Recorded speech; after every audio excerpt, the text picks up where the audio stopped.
সাধনার পর শ্রীরামকৃষ্ণ ১৩ বছর ধরে দক্ষিণেশ্বরে থেকে কতজনকে কত ঈশ্বরীয় কথা শোনালেন। তারপর তার গলায় ক্যান্সার হলো। চিকিৎসার সুবিধার জন্য ভক্তরা তাকে কলকাতার শ্যামপুকুরে নিয়ে এলেন। সেখান থেকে নিয়ে গেলেন কাশীপুরে একটি বাগান বাড়িতে।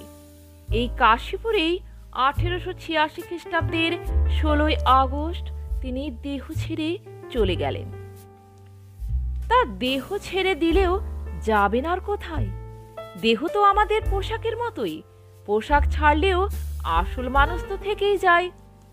পরের দিনই তিনি সারদা দেবীকে দেখা দিলেন।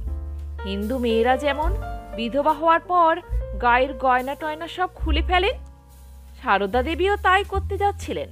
এমন সময় দেখেন ঠাকুর রামকৃষ্ণ এসে বলছেন, আমি গেছি আর কোথায় যে এসব খুলে ফেলছো? এই তো ও ঘর থেকে এ ঘরে এসেছি। কয়েকদিন পর স্বামীজিকেও তিনি দেখা দিয়েছিলেন।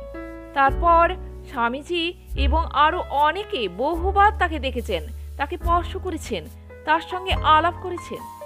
যে আন্তরিকভাবে ডাকবে তাকেই তিনি দেখা দেবেন। স্বামীজি এবং আরো অনেককে তিনি বারবার বলে গিয়েছেন, যিনি রামচন্দ্র হয়ে এসেছিলেন তিনিই শ্রীকৃষ্ণ হয়ে এসেছিলেন, তিনিই এবারে রামকৃষ্ণ হয়ে এসেছেন। একই ভগবান যুগে যুগে এসব রূপ ধরে মানুষ হয়ে আসেন আমাদের ভগবান লাভের পথ দেখানোর জন্য, কিভাবে সে পথে চলতে হয় তা শেখানোর জন্য, কিভাবে ভগবান লাভ করতে হয়, কিভাবে নিজের ও সবার ভিতর তাকে দেখে সবাইকে ভগবান ভেবে সেবা করতে হয়, তাই শেখাতে এবার এসেছেন রামকৃষ্ণ হয়ে। প্রণাম ঠাকুর। তো বন্ধুরা, আজ এ পর্যন্তই। আরও এরকম ভিডিও পাওয়ার জন্য আমার চ্যানেলটিকে সাবস্ক্রাইব করে বেল আইকনটি প্রেস করে রাখবেন। তো দেখা হবে পরের ভিডিওতে। ধন্যবাদ।